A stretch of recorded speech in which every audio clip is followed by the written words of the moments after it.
आ रही है 8 तारीख और लग रहा है पितृपक्ष, अर्थात जिसे हम कहते हैं कि 6 महीने में 15 दिन हमारे यहाँ पितरों का होता है। हमारे सनातन धर्म का जो नियम है, जो समय है, 15 दिन पितरों का। पितृ कौन? जो हमारे पूर्वज हैं, अर्थात उन पूर्वजों को ही पितृपक्ष में, जिसे हम कहते हैं, पानी दे रहे हैं। पितृपक्ष है और पितरों की जो दयनीय दशा है, जो पितृ हमारे परेशान कर रहे हैं, शायद हमें लगता है हमारे जानकारी के अनुसार कि इससे अच्छा दिन और इससे अच्छा समय पितरों के लिए कोई नहीं होता। इसमें आपको कोई योग नहीं देखना, कोई दिन नहीं देखना, कोई नक्षत्र नहीं देखना, कोई समय नहीं देखना है।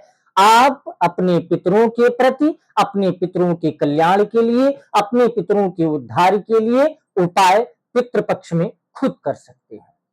जिनको पता है कि हमारे यहाँ पितृदोष है, जिनको किसी तांत्रिक ने बताया है कि आपके घर में पितृदोष है, पितृदोष भी 2 प्रकार का होता है।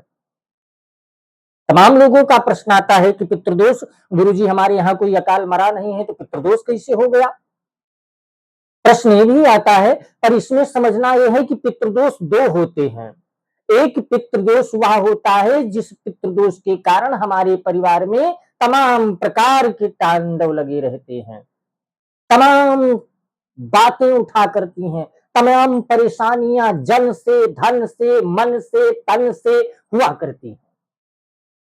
एक कौन सा पितृदोष है? इन नॉर्मल मरे हुए, नॉर्मल मृत्यु के प्राप्त हुए जो पितृ हैं हमारे, जिनके लिए हमने किसी पितृ पक्ष में पानी नहीं दिया, उनको भोजन नहीं दिया, उनकी पूजा नहीं दी, उनकी आराधना नहीं की, उनको मनाया नहीं, उनके नाम से हवन नहीं किया, वही पितृ हमें परेशान करते हैं।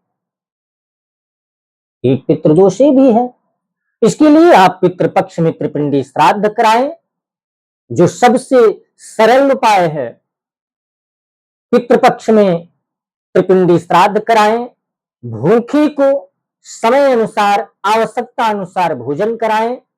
किसी मंदिर में आप जाकर के बैठने वाला आसन दान कर सकते हैं। किसी गरीब को आप, किसी अंग वस्त्र विहीन को अपने पितरों के नाम से अंग समर्पण कर सकते हैं। इस समाधान नॉर्मल मरे हुए पूर्वजों का है।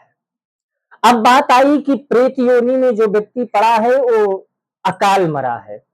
दूसरा पितृदोष यहां से प्रारंभ होता है।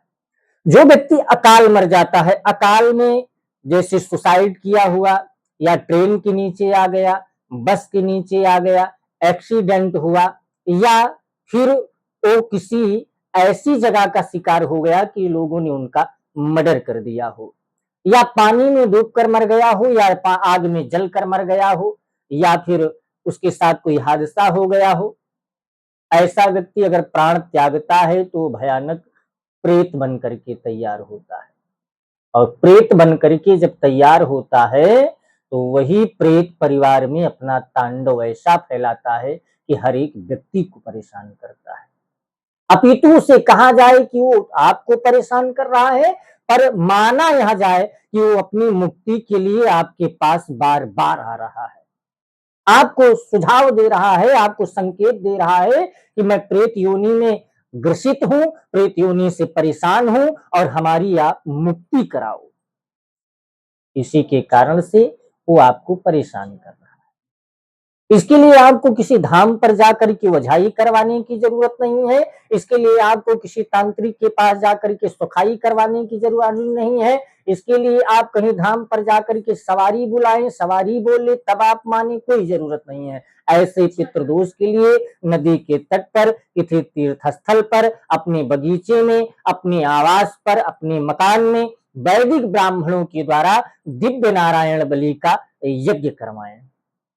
दिव्य नारायण बलि यज्ञ में आप समझे कि वैदिक और विद्वान ब्राह्मण ही होना सुनिश्चित है, क्योंकि अगर ऐसा वैसा कोई जानकार व्यक्ति आया अपने आप को बताने के लिए कि काफी लोग आज के समय में है, मैं नारायण बलि करा लेता हूं, मैं ये करा लेता हूं, मैं वो करा लेता हूं, पर उनको क्षण भंगुर का भी तनिक सा भी ज्ञान नहीं है।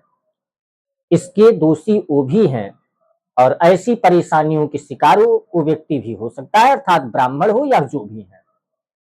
तो वैदिक विद्वान को बुला करके आप नारायण बलि यज्ञ करवाएं। नारायण बलि में आप 1,51,051 जप कराएं, ब्रह्मा विष्णु रुद्र यम प्रेत आदि का पाठ करवाएं और उसके बाद में पूजन करवाने के बाद उनका पिंडदान प्रेम पूर्वक और भाव पूर्वक करें। स्वतः ऐसे प्रेत नॉर्मल मुक्ति प्राप्त करते हैं और प्रेत योनि से मुक्त हो जाते हैं। इससे साधारण उपाय संसार में कोई नहीं है। आप स्वयं करवाएं, स्वयं इसकी जानकारी करें, अच्छे विद्वान ब्राह्मण के संपर्क में रहें। जय सिया राम। आदेश दोस्तों।